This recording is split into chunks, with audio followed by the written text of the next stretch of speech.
সম্মানিত ভাইয়েরা, তাহলে আমরা ঈমান নিয়ে আসবো কার মতো বলেন তো?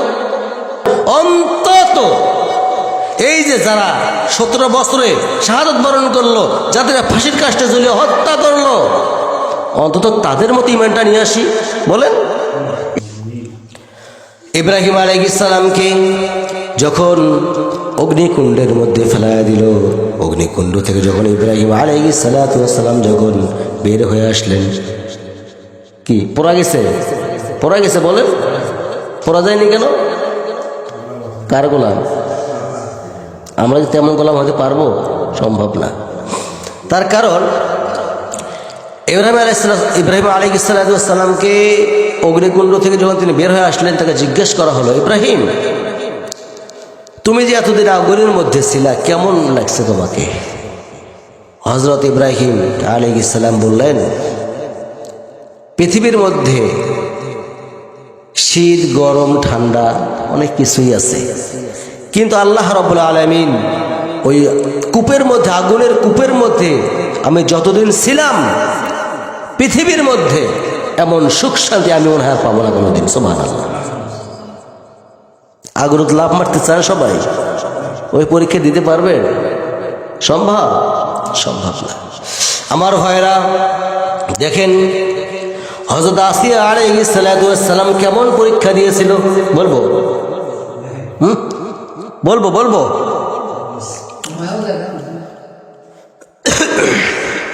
আসিয়া আলাইহিস সালাম তাকে ঈমান আনার কারণে তার ঘরের মধ্যে কার স্ত্রী ছিলেন বলেন তো ভাই? আসিয়া আলাইহিস সালাম কার স্ত্রী ছিলেন? ফিরআউনের স্ত্রী ছিলেন। ছোট কাফের না বড় কাফের? কাট্টা কাফের না নরমাল কাফের? কাট্টা কাফের। এই ফিরআউন বলে ফেলল, আসিয়া শুনতেছি তুমি নাকি মুসার দিন গ্রহণ করছো। আপনি শুনবেন কত করে? আমি তো এটা অনেক আগেই করে ফেলছি, তোমার ভয় লাগে না? আমি একজন লিডার, আর তুমি লিডারের স্ত্রী, এই কাজ তুমি করলে তোমার কি একটুকু বাধা দিল না বিবেকে? কেন বাধা দেবে?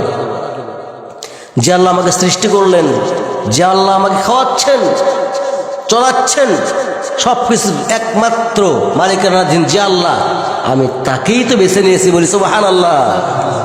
আমি শর্ট করে দিচ্ছি, শেষ করে দিচ্ছি। এক পর্যায়ে তাকে হত্যাও করা হলো। যখন হত্যা করলো, হত্যা করার পূর্ব মুহূর্তে মাথার মধ্যে যখন করাত লাগাই দিয়েছে। কি লাগাই দিয়েছে বলেন? করাত লাগাই দিয়েছে। করাত লাগাই দেওয়ার সঙ্গে সঙ্গে হাসতেছেন আর আল্লাহর কাছে দোয়া করতেছেন, রব্বি বিনি লি'ইনদাকা বাইতান ফিল জান্নাহ ওয়া নাজ্জিনি মিন ফিরআউনা ওয়া আমালিহি। জোরে বলুন আল্লাহু আকবার। আল্লাহ তাআলা, ও রব্বুল আলামিন, আমাকে তো মেরেই ফেলতেছে গো আল্লাহ। এমন সময় আল্লাহ রব্বুল আলামিন এই দোয়াটা এত পরিমাণ কবুল করে নিয়েছিল।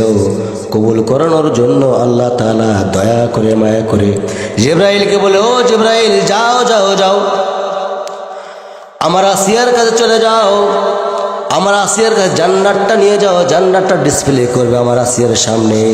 জান্নাতটা যখন ডিসপ্লে করা হলো, সঙ্গে সঙ্গে আসিয়া আলাইহিস সালাম আরও চিৎকার আসা শুরু করলেন। হযরত আসিয়া আলাইহিস সালামকে যখন জান্নাত ধরার চিৎকার আসলেন, ফিরআউনের সঙ্গবঙ্গ দল বল বলতেছে, ও আসিয়া, তুমি কি জন্য হাসতেছো? আসিয়া আলাইহিস সালাম বলতেছে, আমি হাসি এই কারণে, মহান আল্লাহ রব্বুল আলামিন আমার নাকের ভিতরে জান্নাতের ঘ্রাণ দিয়েছে। বলি সুবহানাল্লাহ।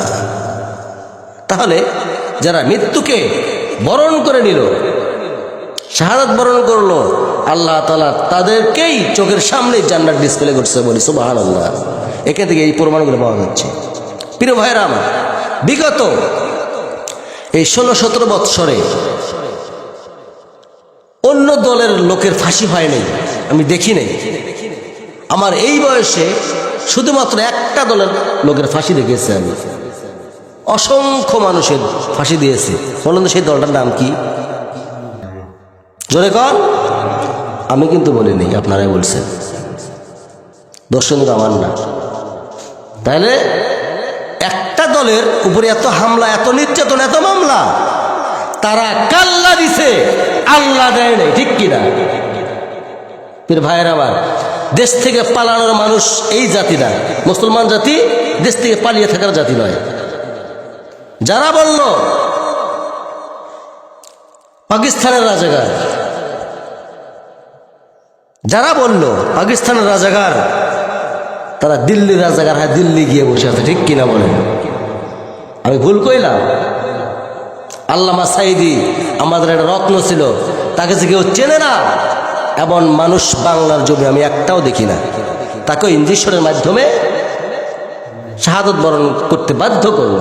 আল্লাহু আকবার। আমার তার জন্য দোয়া করি, বলি আল্লাহুম্মা আমিন।